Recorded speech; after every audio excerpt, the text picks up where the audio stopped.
Bueno, muy feliz sábado. ¿Cómo están? ¿Están todos bien? ¿Sí? Muy feliz sábado para todos los que estamos acá presentes y también muy feliz sábado para todos los que nos escuchan por la radio. ¿Tienen frío? Un poco. El clima, ¿no? Por eso yo voy a pedir un poquito de agua porque con el clima me afectó un poco la garganta, así que estoy un poquito resfriada. No sé si me pueden alcanzar.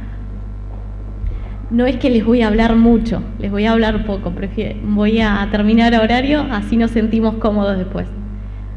Bueno, quiero que me recuerden qué día es hoy. Ya lo han nombrado varias veces, tal vez lo han saludado. Bueno, ya ya me ganaron de mano. ¿Qué día es hoy? A ver qué dice. Perfecto. Hoy es el Día Mundial del Joven Adventista. Saben que este es un movimiento mundial que comenzó ya hace algunos años y bajo distintos lemas promueve que los jóvenes de nuestra iglesia y además algunos adeptos, algunas personas que se enteran de este movimiento, participen. Muchas gracias. Como les decía, es un movimiento en el que tanto jóvenes de la iglesia como jóvenes que no pertenecen realizan ciertas actividades durante este día y durante el año hasta que se da un nuevo programa con un nuevo lema. Este movimiento, además de festejar la juventud de la iglesia y de aquellos que vienen a ofrecer sus servicios, promueve, busca que los jóvenes se concienticen de cuán importante es que trabajen para la obra de Dios, de cuán importantes son para la obra de Dios y para que los demás puedan recibir el mensaje por medio de estas actividades. Es entonces que desde hace algunos años, bajo estos distintos lemas, se han realizado mundialmente movimientos donde participan distintos jóvenes que realizan diversas actividades. ¿Y cuál es el lema de este año? ¿Alguien sabe? ¿Cuál es el lema de este año? ¿Cuál es el lema? ¿Cómo? La directora me dice, pero a ver, ¿cuál es el lema? ¿Saben? Esta vez no pusieron nada, así que... ¿Sabe alguno? ¿Alguno ha leído alguna noticia del grupo, por ejemplo? Ahí está, tienen su ayuda, me parece que ustedes coordinaron con sonido. Bueno, adopta. Pero ese adopta no tiene un punto final, no es un título, sino es un adopta con puntos suspensivos. Y el sermón de hoy vamos a tratar de ver el alcance de ese adopta, cómo rellenamos esos puntos suspensivos. ¿Qué es adoptar? No se asusten, no les voy a dar ninguna clase de derecho, de qué es adoptar, cómo es el proceso, nada de eso, sino que los voy a invitar a abrir nuestras Biblias en el capítulo 25 de Mateos. Bueno, mientras nos vamos ubicando en el texto, yo les voy mencionando alguna definición de esta figura. Comúnmente y la que cotidianamente usamos o conocemos, es la que se caracteriza por recibir, como una figura en la que se caracteriza por recibir como hijo al que no lo es. Se adopta un hijo y se le da la igualdad de los demás hijos. Se lo incorpora a la familia y se le otorga una igualdad. Es una práctica que tiene ya muchísimos años. Incluso está mencionado en el Nuevo Testamento, está expresado en la Biblia en el Nuevo Testamento, como una práctica de ese tiempo, pero también, aunque no se menciona, es una práctica del Antiguo Testamento. Aunque no está mencionado en la Biblia, fue una práctica en la época del Antiguo Testamento. Pero vamos a quedarnos con esta idea. Vamos a quedarlo con la idea de que adoptar significa integrar, incorporar a una persona, a un ámbito, a una comunidad. Adoptar lo vamos a entender con la idea de establecer un vínculo con alguien y darle una igualdad, como si nunca tuviese que haber hecho algún proceso de adopción. ¿Nos ubicamos todos en Mateo 25? ¿Sí? Bueno. Vamos al versículo 33. Vamos al capítulo 25. Perdón, 31 comienza. Versículo 31. ¿Qué subtítulo tienen en sus Biblias? Perfecto. Juicio divino por acá. ¿Algún otro? ¿Cómo? Juicio de las naciones. Yo también tengo ese título, Juicio de las naciones. Y acá por este lado Nico tenía en su Biblia Juicio divino. Este capítulo lo primero que hace es ponernos en contexto. Lo primero que decide hacer es ubicarnos en cierto contexto. ¿Quién ha visto algún juicio? Por la tele, por ejemplo. ¿Quién ha visto algún juicio? Muchos, ¿no? ¿Sí? Yo no les quiero preguntar cuándo han ido a un juicio, porque si han ido a un juicio tal vez estuvieron en algún problema y no les quiero recordar esa situación poco feliz, o no si ganaron el juicio. Pero la mayoría hemos visto un juicio, ¿sí? Y nos podemos imaginar la sala donde se desarrolla ese juicio. ¿Se la imaginan? ¿Sí? En esa sala donde se desarrolla el juicio, que normalmente nosotros lo llamamos el juzgado o la sala de juzgados, sala de audiencias. En ese lugar nosotros tenemos a una persona que está, cuando apenas entramos, está como allá al fondo, como si ustedes entraran desde allá y miraran hacia acá al púlpito. ¿Quién es esa persona que ocupa ese lugar? El juez.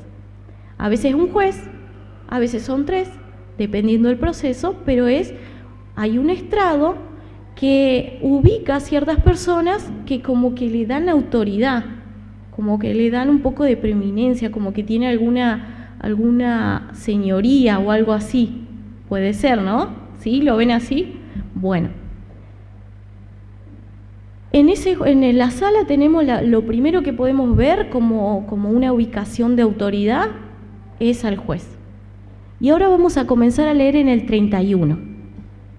Quedemos con esa idea de la ubicación del juez y comencemos a leer el versículo 31. Dice: cuando el Hijo del Hombre venga en su gloria y todos los santos ángeles con él, entonces se sentará en su trono de gloria y serán reunidas de él todas las naciones. Vamos a quedarnos hasta ahí. ¿Quién se sienta en un trono de gloria? ¿Quién se sienta? Exacto, el Hijo del Hombre, perfecto. El trono de gloria nosotros lo podemos comparar como la ubicación que tiene el juez. Muchas veces nosotros cuando realizamos escritos o cuando realizamos ciertas demandas le escribimos su señoría, vuestra señoría. ¿Por qué? Porque le otorgamos como cierta gloria al juez, cierta autoridad, como que es un rol muy especial, muy específico y muy cuidado. Y acá tenemos al Hijo del Hombre cuando viene en gloria, sentado en su trono de gloria. Entonces, en esta sala de juzgado, el Hijo del Hombre tiene el rol de juez, ¿sí? Y en la sala de juzgado, ¿qué más tenemos? A las partes tenemos, exacto, fiscales, defensores. El fiscal en un proceso penal vamos a hablar de fiscales, donde son los que defienden a la víctima, y los defensores, quienes defienden al acusado, pero más sencillamente vamos a decir que son aquellos que, por un lado, en un costado, el juez tiene al abogado y una parte que es la que acusa, y por el otro lado tenemos a un abogado y a la otra parte que es la que lo defiende de esa acusación. Y después, a los lados después puede tener a los lados del juez, esto es, enfrente del juez tenemos a los abogados y sus partes. A los lados a veces pueden haber miembros de la ciudad, que es el jurado, y a veces tenemos a algunos auxiliares de justicia. Esa es más o menos la ubicación. Y habíamos leído en el versículo 32, vuelvan a sus Biblias y vean el versículo 32, y dice: y serán reunidas delante de él todas las naciones. ¿Sí? Todas las naciones. Estas naciones, ¿a qué hace referencia? Ellas son jurado, ellas deciden. ¿Qué piensan? ¿Son las que deciden, pertenecen al jurado? Parece que no. Pero ellas son juez también, ¿podrían ser jueces? ¿Todas estas naciones? No, porque ya tenemos a un juez. Y podría ser, por ejemplo, parte de la audiencia, parte del público. ¿Podría?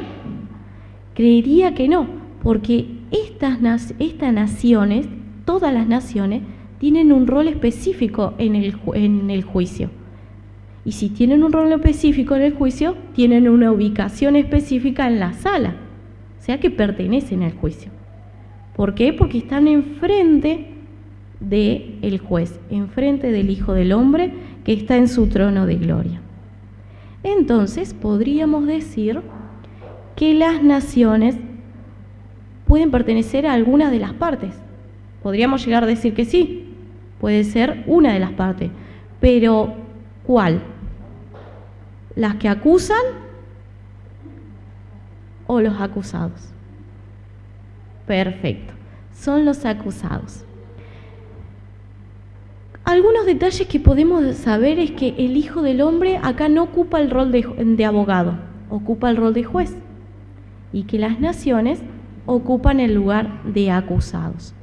Entonces estamos en un juicio en que las naciones, las personas, están siendo juzgadas, están siendo verificadas en sus hechos, están siendo acusadas por algo.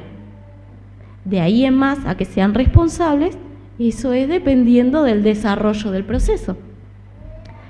Pero sigamos ahora en el versículo 32. ¿Qué pasa con estas naciones? Terminemos el versículo 32. ¿Qué pasa con estas naciones? A ver, dice, y serán reunidas delante de él todas las naciones, y apartará los unos de los otros, como aparta el pastor las ovejas de los cabritos. Y el 33 dice, y pondrá las ovejas a su derecha y los cabritos a su izquierda. Vemos que acá estas naciones son separadas. ¿Pero por qué son separadas? La primera pregunta que nos tiene que intrigar o que saber o que despertar a reflexionar es ¿por qué son separadas las naciones? ¿Por qué yo no juzgo a todas juntas? ¿Qué es lo que hace que las separe el juez? Usualmente sucede que el juez separa la responsabilidad cuando hay muchos acusados. Entonces podría pasar de que las naciones, las personas, fueron juzgadas por este juez, pero cuando fueron juzgadas por este juez, no les dio toda la misma responsabilidad. Saben que en el libro Deseado de toda la gente podemos encontrar un panorama un poco más amplio, tener muchos más detalles de lo que pasó en ese momento. Y dice que en relación de estos versículos que leímos, que de esta manera Cristo pintó a sus discípulos en el Monte de los Olivos la escena del gran juicio. Explicó que su decisión, les estaba explicando a los discípulos respecto de que estaba en el trono ubicado, de que habían naciones enfrente de él, y les explica que su decisión, la decisión para separar, girará alrededor de un punto.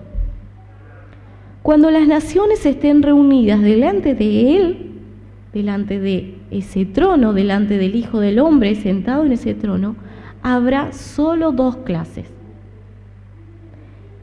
Solo dos clases, los de la derecha y los de la izquierda, los cabritos y las ovejas.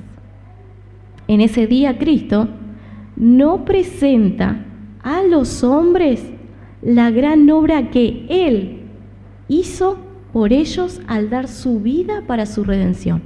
En ese momento, ¿cuál es el tema? ¿Es el tema la cruz? ¿Es el tema la muerte? ¿Es el tema la vida que dio Cristo por las naciones? No, sino que presenta la obra fiel que hayan hecho ellos. ¿Quiénes son ellos? Las naciones, las personas, para Él, para Cristo. Cristo, en medio de esta descripción, lo que hace es establecer un punto crucial para la vida de cada uno que le sigue o que quiere seguirlo. Establece un punto decisivo en la vida de las personas, que incluso determinará su destino, determinará el destino de estar a la derecha o a la izquierda. Les hace saber cuán importante es, además de la redención que Él hizo, la obra fiel que hagan las naciones por Él. Lo que a mí me llamó la atención cuando leía los versículos, cuando hacía mención a las naciones, es que antes de separar o también cuando estuvo separando a las naciones, no determinó y no dijo no separó por características específicas, sino que englobó a todas las naciones. Generalizó a todas las personas, no estableció ciertos caracteres que hicieran que solamente en este juicio estuvieran juzgados ciertas personas, sino que englobó a todas las naciones. Juicio a las naciones, dijo. Entonces podemos decir de que todos caemos bajo el juicio. Nadie está exento. Es decir, que también tenemos la responsabilidad de hacer esa obra fiel, que tenemos el deber de realizar esa obra fiel, por la cual nuestra vida se decidirá si pertenecemos a la izquierda o a la derecha. Para todo es este punto crucial, para todo se explicó, no solamente para los discípulos en ese momento o para que le trasladaran el mensaje a cierta categoría de clases, ciertas características, para ciertas personas con ciertas características, sino que englobó a todas las naciones. Eso nos hizo responsables a todos por llevar a cabo la obra fiel. Y también nos hace responsables de rendir cuentas por llevar o no a cabo la obra fiel. Todos caemos bajo este juicio. Todos pertenecemos a los acusados. Ahora, que seamos responsables o no, eso depende de este punto crucial. ¿Cuánto hayan hecho ellos para Él? Dice que Dios no escoge para que sean su representante entre los hombres a ángeles que nunca cayeron, sino a seres humanos, a hombres de pasiones semejantes a la de aquellos a quienes trata de salvar. ¿Elige a hombres perfectos? No. ¿Elige a hombres que tal vez hayan superado esas tentaciones? Tal vez. ¿Por qué? Porque los ayudarían a aquellas personas que necesitan de aquel que ya ha pasado por esa situación. Pero no elige a hombres perfectos, no elige a hombres que se consideren a la vista nuestra perfectos. Su plan es que los hombres trabajen en beneficio de su prójimo. Él escoge a los seres humanos, a los hombres rodeados de flaqueza, como instrumentos para realizar sus designios. El inestimable tesoro se pone en vasos de barro.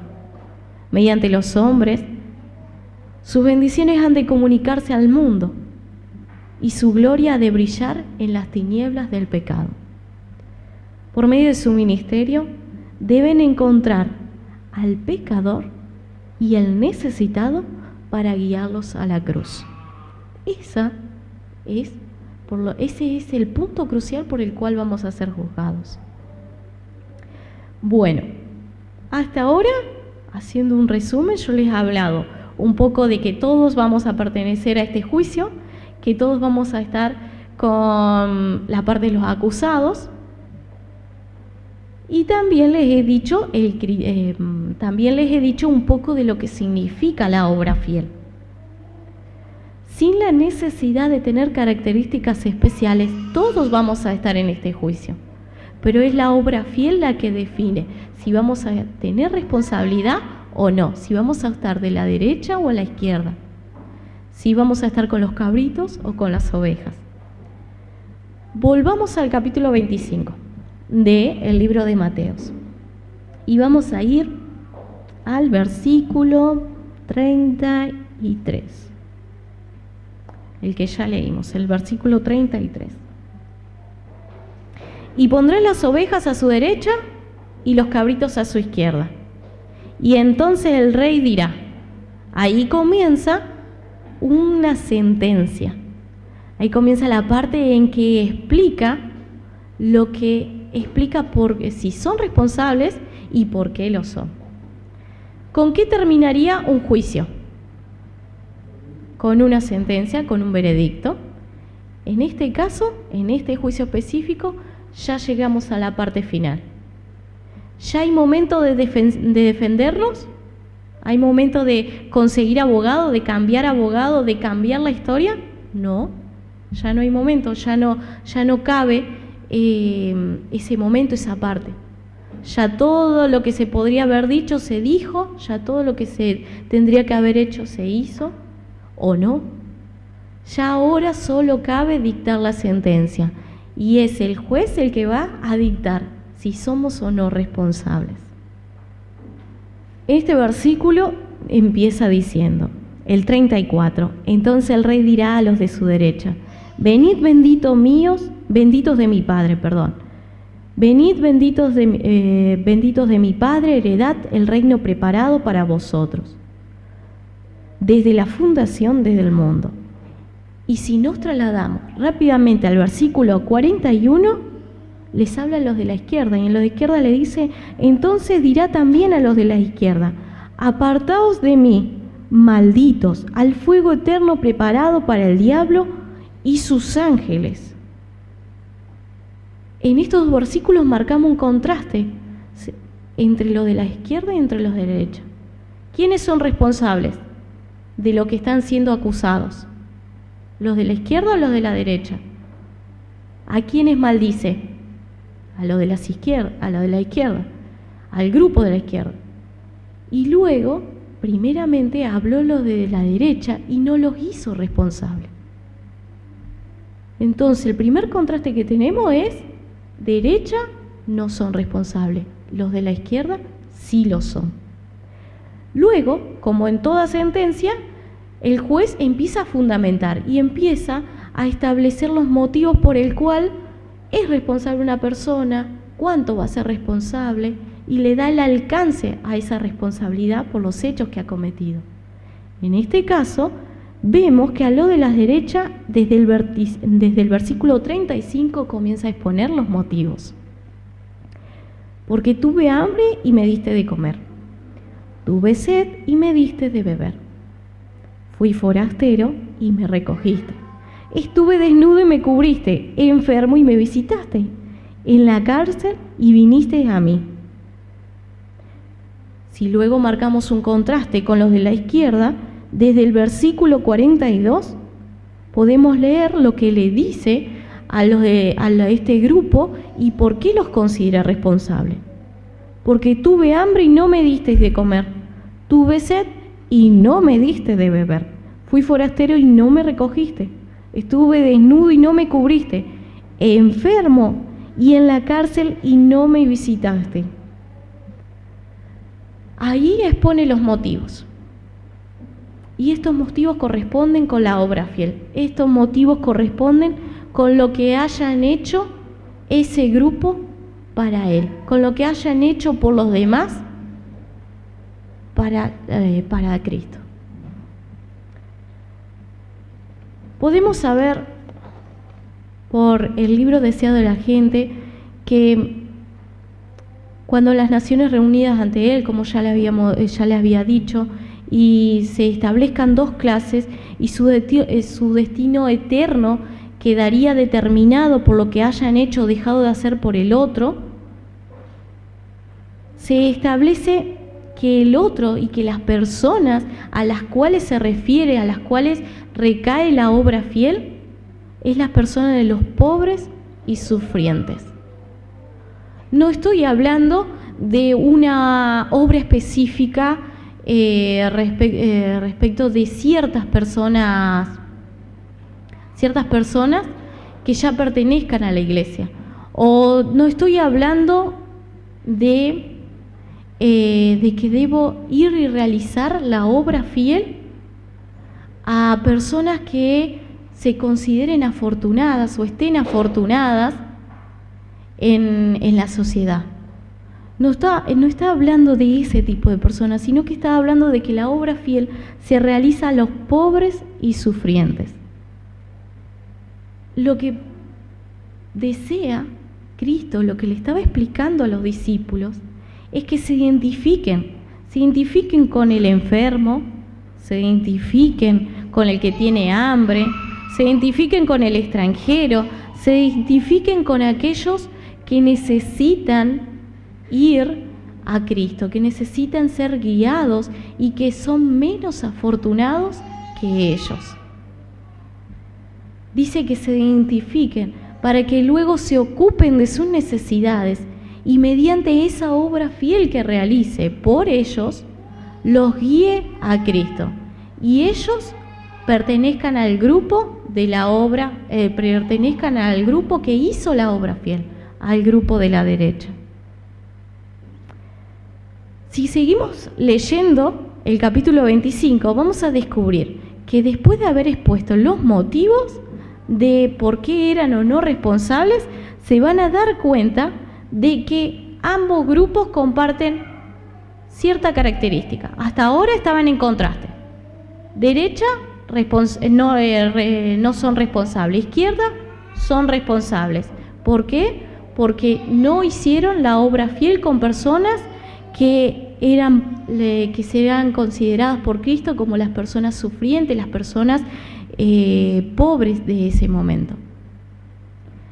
Y por el otro lado teníamos a las personas de la izquierda que no realizaron esa obra. Pero ambos grupos comparten una similitud. La similitud que comparten es que ambos se encuentran desorientados. ¿Por qué desorientados? Si están en un juicio, normalmente lo primero que se hace es explicar a las personas de por qué están siendo juzgadas. Muchas veces en las noticias vamos a leer, se le realizó la formulación de cargos. Formulación de cargo es, te anuncio, de que estás siendo investigado, de que estás siendo, podría ser investigado para ser procesado, que estás en un juicio. Y estas personas entendían que estaban en un juicio, sabían los motivos, pero no sabían por qué eran considerados no responsables. La mayoría de las veces, los que son inocentes o culpables, saben lo que hicieron.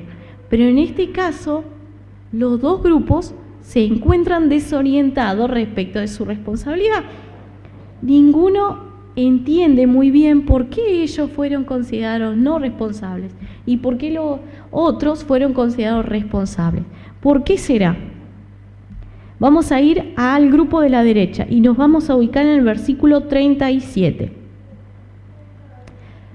El grupo de la derecha le dice: entonces los justos le responderán diciendo: Señor, ¿cuándo te vimos hambriento y te sustentamos, o sediento y te dimos de beber? ¿Y cuándo te vimos forastero y te recogimos, o desnudo y te cubrimos? ¿O cuándo te vimos enfermo o en la cárcel, o vinimos a ti? Y el grupo de la izquierda también. En el versículo 44, entonces también ellos, los de la izquierda, le responderán diciendo: Señor, ¿cuándo te vimos hambriento, sediento, forastero, desnudo, enfermo, o en la cárcel y no te servimos? Ambos no saben, ambos no entienden, están desorientados respecto de lo que hicieron y de por qué fueron considerados responsables o no. En el libro de Elena G. de White, en El deseado de toda la gente, nosotros podemos encontrar un panorama mucho más amplio y nos explica que lo que estaba tratando de decirles después de escenificar lo que sucedería en ese día del gran juicio era que pudieran entender que la obra que se realizaba era por Cristo, que la obra que se realizaba recaía en los demás, pero era por Cristo, que la obra tenía como principal objetivo glorificar a Cristo, pero indirectamente recaía sobre aquellas personas que nosotros considerábamos nuestro prójimo. La obra de fiel es por Cristo, pero recae en nuestro prójimo. Se hace o se deja de hacer por Cristo, en las personas de los pobres y sufrientes. Englobamos a todos aquellas personas que sean nuestro prójimo. Saben que yo les voy a contar, cuando mi sobrino tenía 4 años, cuando iba a jardín 4 y 5, porque fue 4 y 5, él iba a jardín en el IABRE, en el Instituto Adventista de Villa Regina, y también como se tratan temas bíblicos, él tenía una tarea. La tarea que se la llevó a mi hermana, que es su mamá, era de que tenía que explicar qué era el prójimo. Entonces mi hermana le dice el de al lado. Entonces de ahí en más, yo cada vez que le preguntaba a mi sobrino quién era el prójimo, porque me encantaba la respuesta, él me decía, el de al lado, tía. De ahí, ¿qué mejor ejemplo podemos tener de quién es el prójimo y sobre quién debemos hacer la obra fiel que nos pide Dios? Al de al lado, a nuestro prójimo. Vamos a ser juzgados por este punto crucial, por lo que le hacemos al de al lado, por cuánto nos damos cuenta de lo que necesita el de al lado. Muchos piensan que sería un enorme privilegio visitar el escenario de la vida de Cristo en la tierra, andar donde Él anduvo, mirar el lago en cuya orilla se deleitaba en enseñar y las colinas y valles en los cuales sus ojos con tanta frecuencia reposaron. Pero no necesitamos ir a Nazaret, Capernaum y Betania para andar en las pisadas de Jesús. Hallaremos sus huellas al lado del lecho del enfermo, en los tugurios de los pobres, en las atestadas callejuelas de la gran ciudad, y en todo lugar donde haya corazones humanos que necesiten consuelos. Al hacer como Jesús hizo cuando estaba en la tierra, andaremos en sus pisadas. Haremos la obra fiel que nos pide, que nos determina nuestro destino.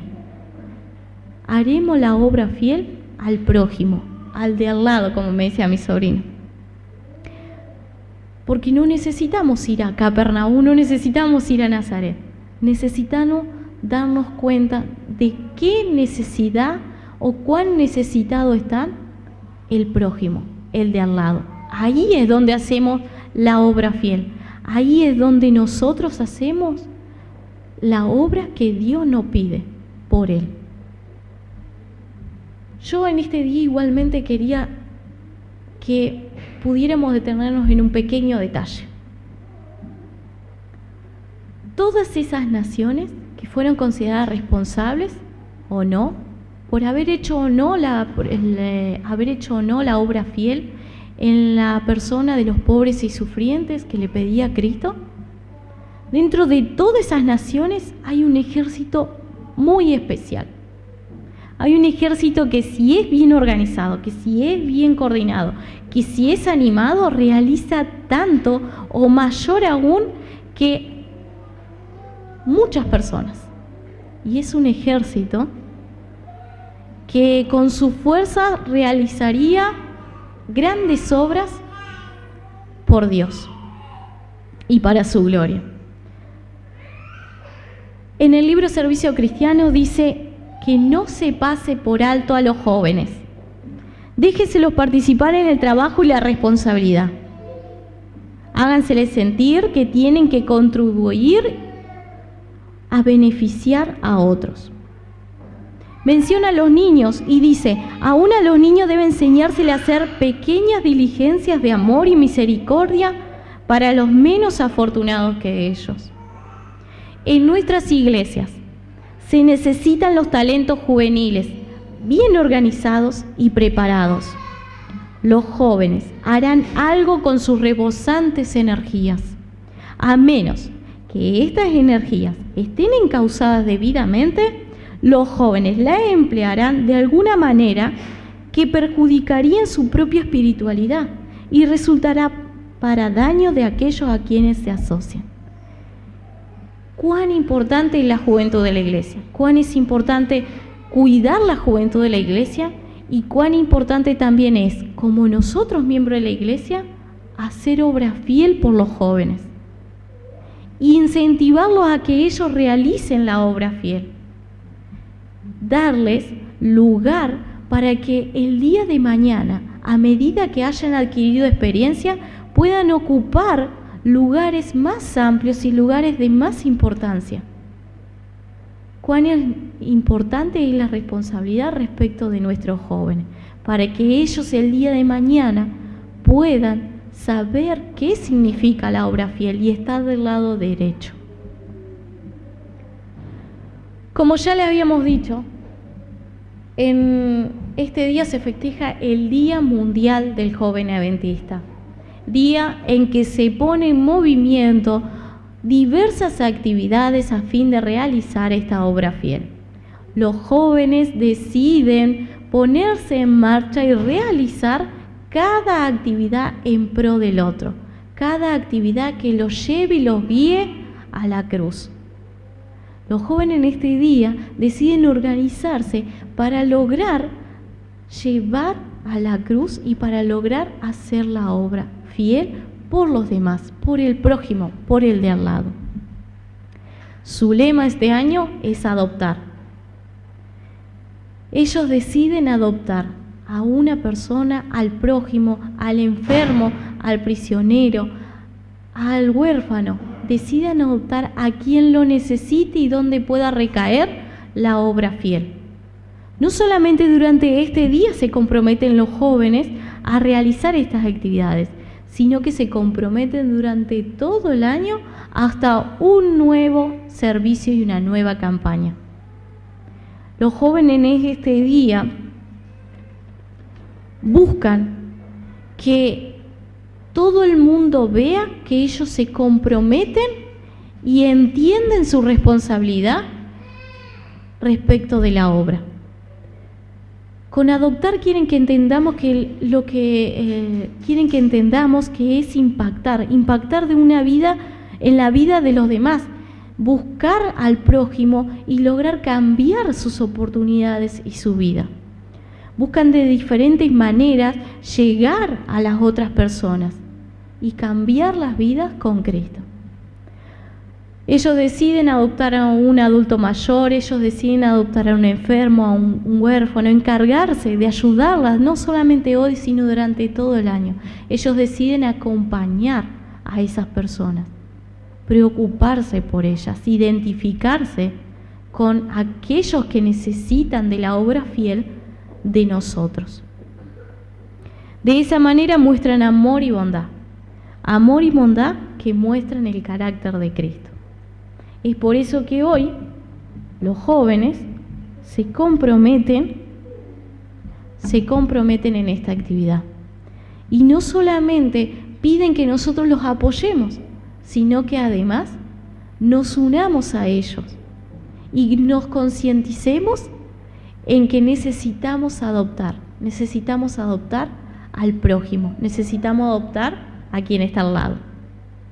Espero que este sermón haya sido de una bendición tanto como lo fue para mí y que también reflexionemos no solo en este día de la juventud en que celebramos la juventud, reflexionemos cuán importante es la obra que hacen los jóvenes en la iglesia, sino que también busquemos apoyarlos en estos distintos programas y a su vez sigamos este movimiento adoptando al prójimo, adoptando al de al lado. Amén.